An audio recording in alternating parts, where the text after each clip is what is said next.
either receive it or accept it. And then that takes it from being a work product delivered to you in draft form to something that constitutes an open record and is available for consideration by your other stakeholders. So with that, I'm so grateful for your patience. I hope I haven't wore you out here right before the holidays. Hope it was kind of interesting, but what can I answer for you? I do have one question, Mr. Miller. Thank you for this, by the way. It's very comprehensive. Is this a lead mic? I can hear you. When you were part of the strategy that you did there as far as building the pipeline, that we would become contingent on being members of the Florence Water Commission. Did you do any analysis of that? Is it just kind of a up in the air sort of thing that would happen? I did no analysis of that at all. Just said, if you did and you got water at their current cost, this is what it would cost you. I didn't do any type of feasibility assessment.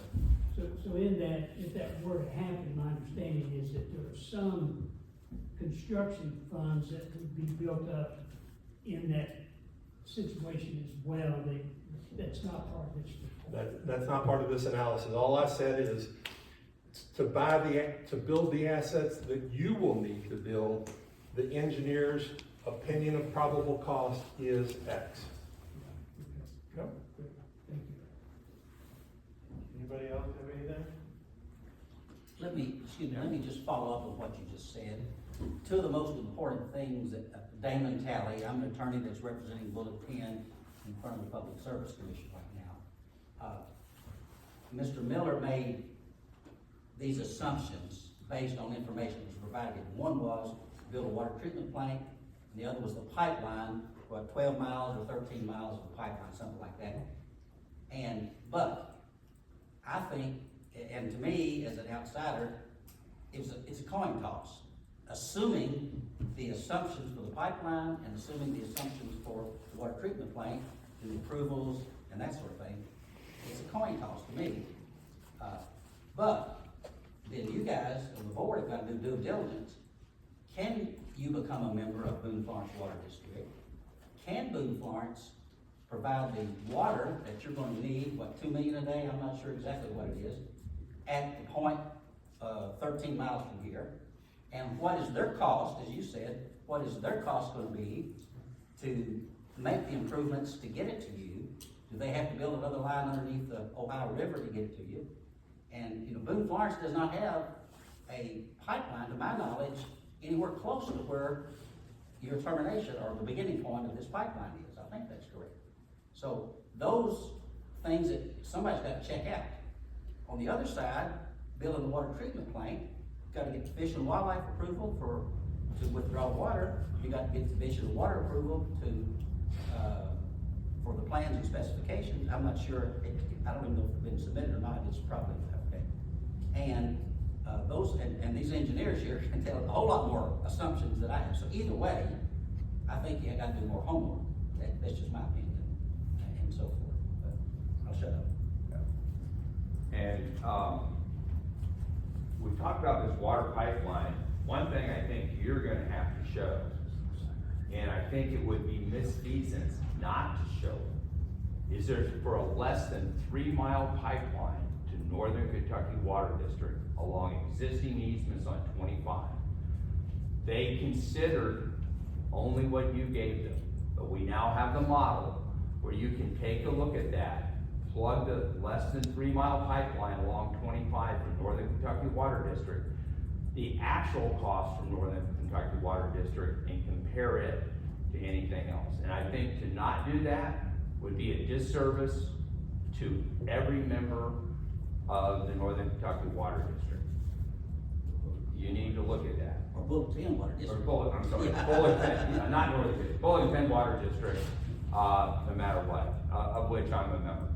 Thank you for your correction on that. Although, I think if you look at the growth rates, one thing that is perhaps also not considered in this model, that infrastructure line, that 2.5% growth is gonna require additional infrastructure in the line to provide it. That 2.5% growth isn't gonna come along the existing distribution lines.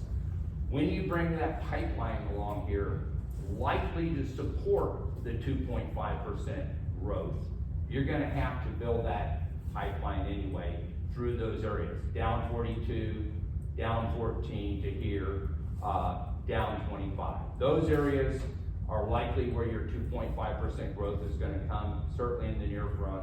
And that distribution pipeline is likely gonna have to be built anyway. And the way I address that is that any growth that required new distribution lane would be paid for by the new customers. The growth would pay for growth, and the growth wouldn't be subsidized off the existing customer base. Mr. Chairman, if y'all don't have any other questions, may I take questions from the audience? Yeah, they have it. I do.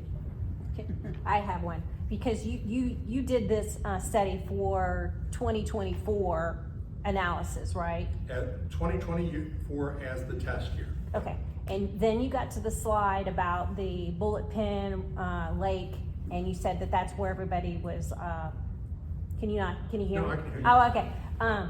You know, kind of anxious about withdrawing water. But you used 500,000 gallons of water. You didn't use the projected of 1.1 million gallons. Right, I said it, because if they were limited on that curtailed limit, that's what would come out of the plant, or come into the plant and out of the plant, and everything else would have to be purchased. Okay, Okay? okay. I just wanted to make sure that was clear, Yeah. because, Why did you use the number 500,000? Because that's the number that tentatively the Department of Fish and Wildlife has said. That at the normal levels of the lake, they could take 1,500,000 until it got down to a particular level. And then once it got to that particular level, their withdrawal limit would be 500,000 gallons per day. But sir, Yeah. But sir, what's the amount that the Bullock and board members want to withdraw from the lake? I didn't really get into, I mean, it's discussed in there that they would like to raise it up to 750,000. But the fact of the matter is, you only get to use what your permit says you can use. Sure, I understand. Yeah, and so with that, right now, there's not a contract or a permit in place, but if there was, right now, the tentative agreement is around the curtailed limit of 500,000 gallons per day. But would you agree then that if the limit were changed to 1 million or 700, that suddenly the models would begin to separate?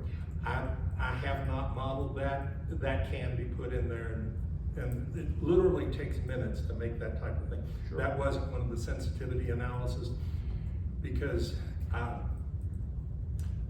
can offer opinions on inflation rates and demand rates. Sure. I can't really, because that's been my bread and butter for 40-something years.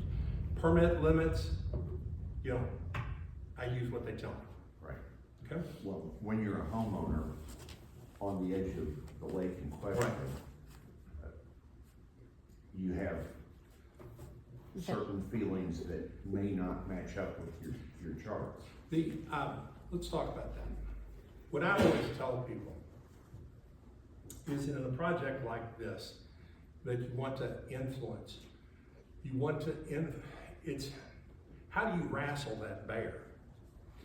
And the way you wrestle that bear on that issue is at that permitting process. And that's where you focus your energy and your efforts. so that permit's gonna hold their feet over the fire, in other words. I wouldn't say that it holds their feet to the fire. It's just literally a gatekeeper thing. You can use up to, on a regular day, you can use up to 1,500,000, not a drop more. On a curtailed day, you can use up to 500,000, not a drop more. That's the whole thing about permits. Okay. Thank you. So question, hey, I appreciate the model. This is a question about how flexible the model is, if it could consider it. So I just mentioned the Northern Kentucky Water District 3-mile extension. is it easy to modify the model to take that extension into, consideration? Is that, My grandchildren would say it's easy peasy lemon breezy. okay?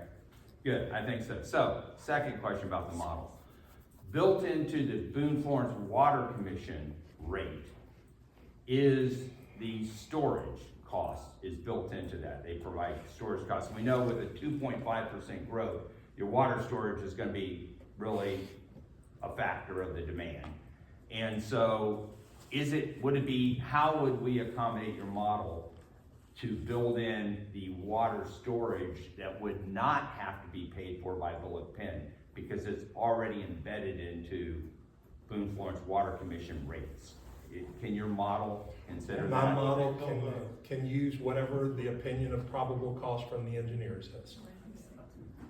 That is not what they told us. They told us when we talked to them that they would supply it to that point, we would pay to that point, but it would be up to us for all the pipelines and storage tanks and everything else. Now, The point is, you would pay for, their agreement with Florence and Union and Burlington is different than the agreement they would wanna make with us. yeah, well, you haven't had the agreement, you haven't seriously, and everybody knows my family is gonna pay for the cost of the pipeline. But I'm talking about the future growth, not the pipeline cost. The future growth, that $3.68 would defer future costs for my kids, your grandkids, cost of storage. Okay, that is built already into their model for the future. And so they're not gonna pay to build the pipeline. But their cost builds in the cost of future water storage considerations. Any other questions? Thank you all for your patience. Thank you for this privilege. Thank you. I'm grateful, I'm honored to be here, and would be glad to help further if I can. We will be in touch. Thank you, sir.